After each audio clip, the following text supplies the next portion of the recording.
Hi everyone, welcome back. In this video, we'll create the APIs for the product service. By the way, this would be a very basic project. You can make it more advanced. The idea is for me to be able to call one service from another service. Okay. So for that, and plus, please remember that generally in microservices environment, each service will have its own database, be it NoSQL or MySQL. Okay, let's NoSQL or RDBMS.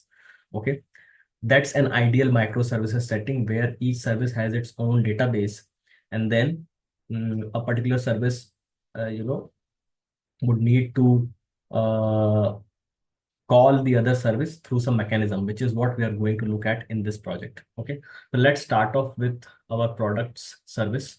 What I'll do is I already have a products DB. I'll create one product, one table by name product.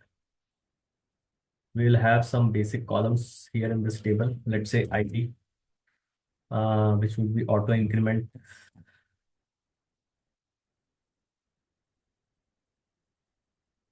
Okay, and primary key for this table. And then we'll have the name.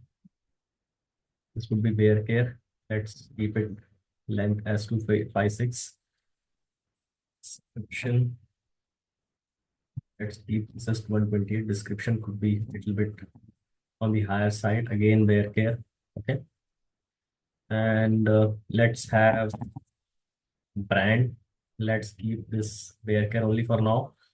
Uh, so, I'm just creating one table currently. So ideally, you may have, couple of tables linked to the product table or more through the foreign key uh, and stuff. So obviously, if you have worked a little bit with RDBMS, you would know about these things and how two tables can join with each other and so on and so forth. Okay, so for now, we'll keep it as string only, brand.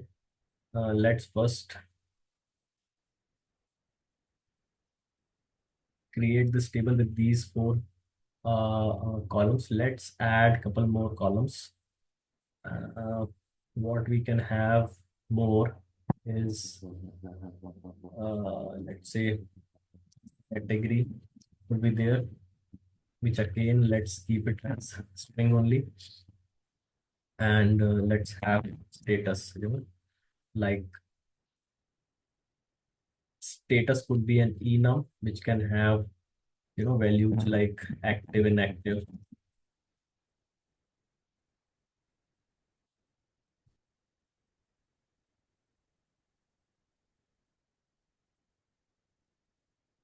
Okay.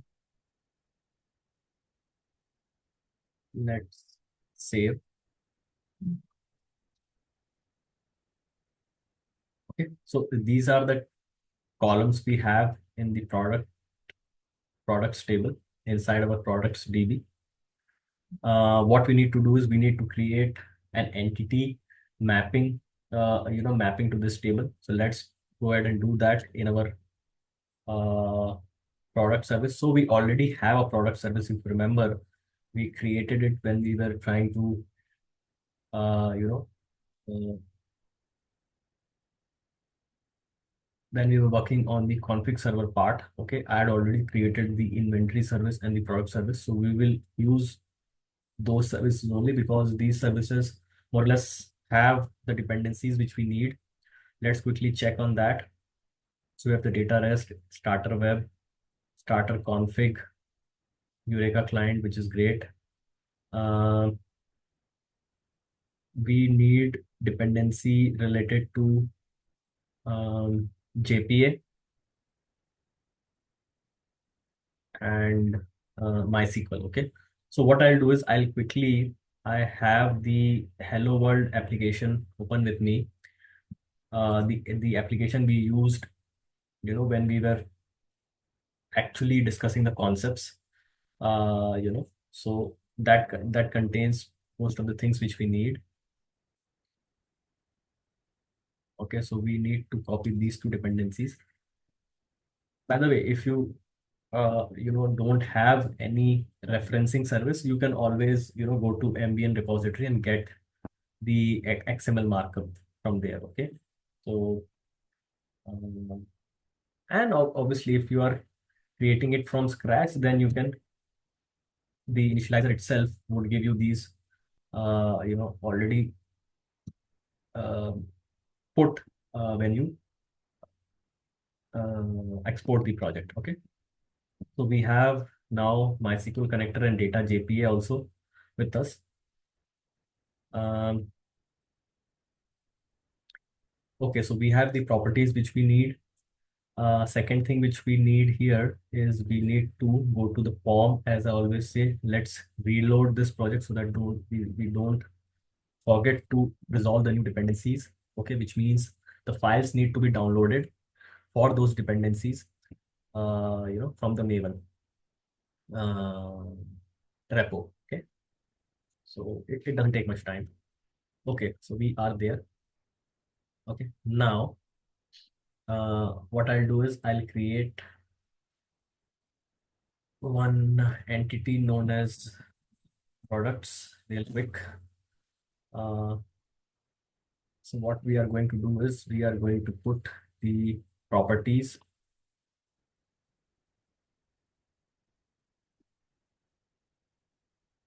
I'm just taking the boilerplate code as I always do.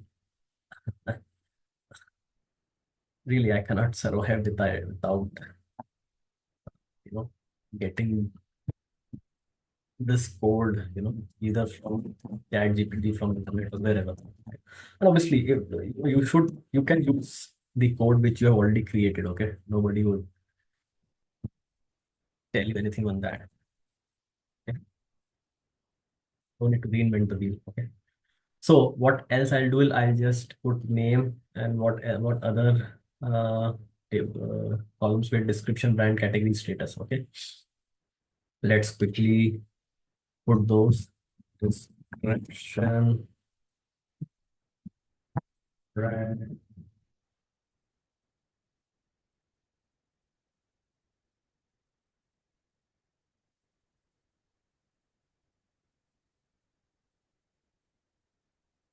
category.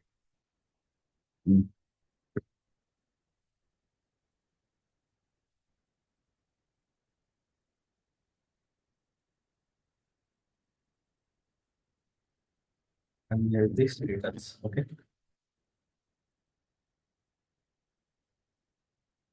Okay. So these are the 6 columns we have. And by the way, enum can work with string as well. Okay. So don't worry about that. Should work. So first you put your entity and table related annotations, then annotations to specify that this is your primary key and auto incrementing primary key. Okay. And then you put your other columns. Then what you need to do is generate, okay, getter and setter functions for all the fields you have created. Okay. Do we also have the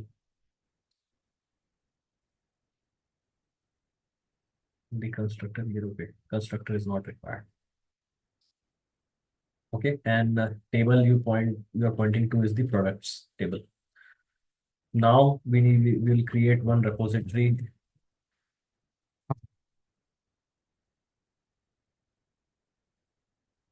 interface. This will be an interface which will implement from JP repository. Let's quickly do that. So the events. Let's get the boilerplate code real quick.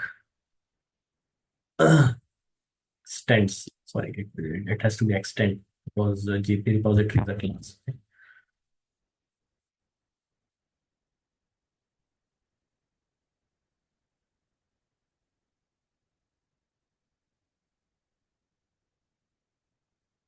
And this would be the product in our case. And we have anyway taken integer only, so it shouldn't impact. Okay, so we are done with creating that products repository also. Um, okay. What else do we need? We have the products controller, products entity, products repository.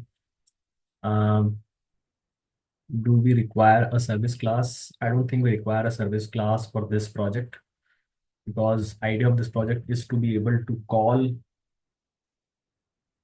API endpoints from another service. Okay. So we will create just couple of endpoints in this service, and obviously we need to see how we can connect to DB and all for a particular service, because in a production scenario and a live setting, you will have a DB connected to your service. Okay. Logic and all is up to your use case. So obviously there will be a service layer in between. Okay. But in this particular case, what we'll do is directly from controller, we will call the repository methods. Okay. Just for simplicity. But as I already mentioned, the flow is controller service repository. Okay. And service contains most of the business logic. Okay. So first endpoint which we are going to create is the products endpoint. Uh,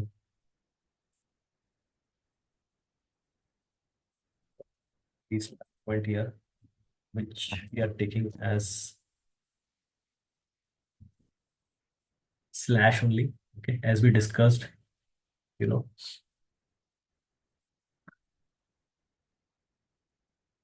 uh, so get products. Let's call it get products. What I'll do is I'll not remove the scope, because you may require it for doing the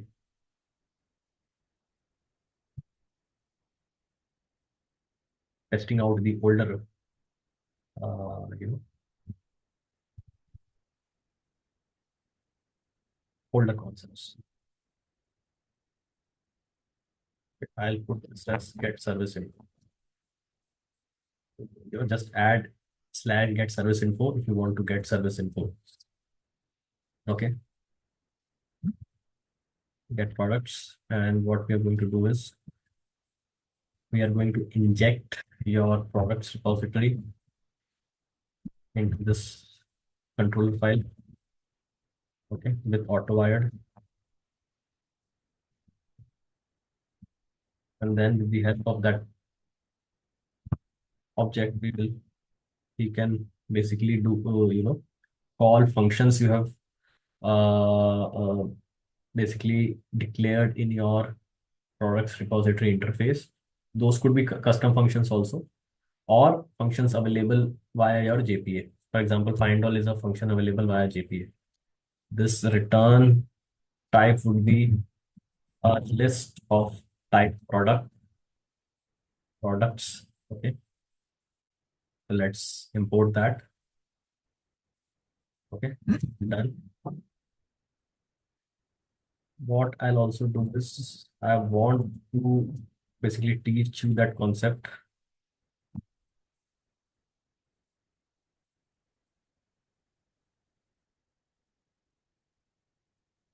where you can create some custom functions in the repo interface.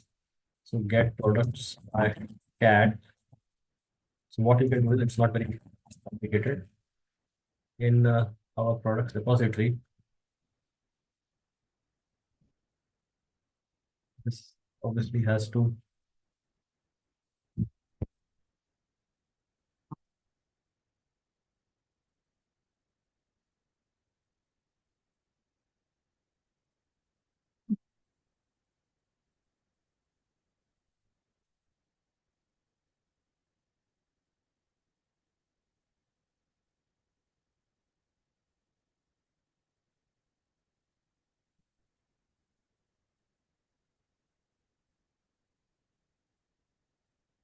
so you can just put the column name there, and it will try to get you the products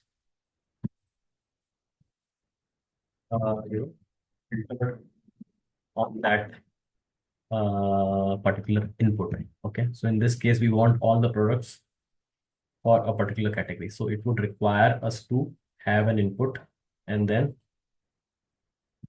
We don't want any override here. And then uh, uh, give us a list of products related to that category. Okay. This particular endpoint would basically, let's keep it get method only. We already saw get, post, put, etc.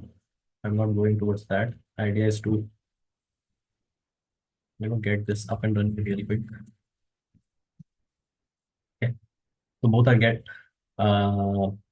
calls, and this one we would also want the category. Okay. So I'll put something like this get ID here, and path variable. This would be in category ID. No, this would be category like a string because we are storing it as a string. Okay. Category, right? So we will expect it to be a string in our case. Ideally, it could be a category ID for your use case. Don't worry about such things. This data types you can take whatever you want. Okay. And then products find by category. It's not there.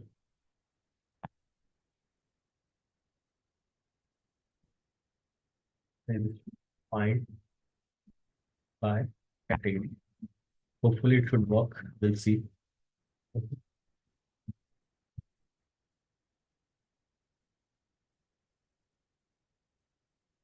Okay, so we have these things in place. Okay, application properties, we have not touched it yet. And the config server is still, in disable mode. So, we will have the properties getting imported from your local application or properties file. Okay, other properties which we need for MySQL to work are these. Let's quickly get these properties.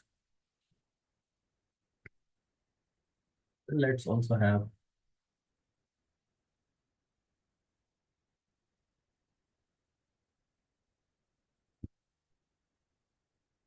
the Eureka related properties for the product service. Okay.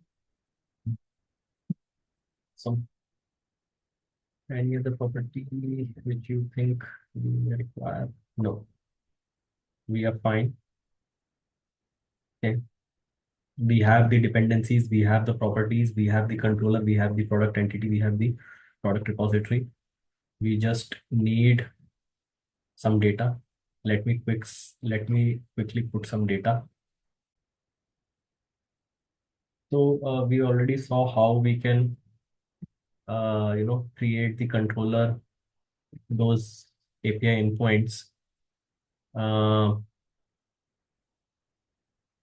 the products entity and the table. Let me put some data and I'll see you in the next video where we will basically test these APIs which we have created. Okay.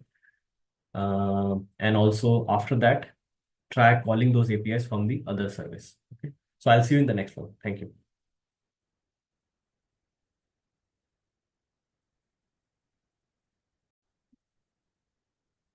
Hope you like the video. Uh, for the code, link is there in the description. And if you need any help in building large scale software solutions or AI automation solutions, you can get on a quick consultation call. Again, link is there in the description.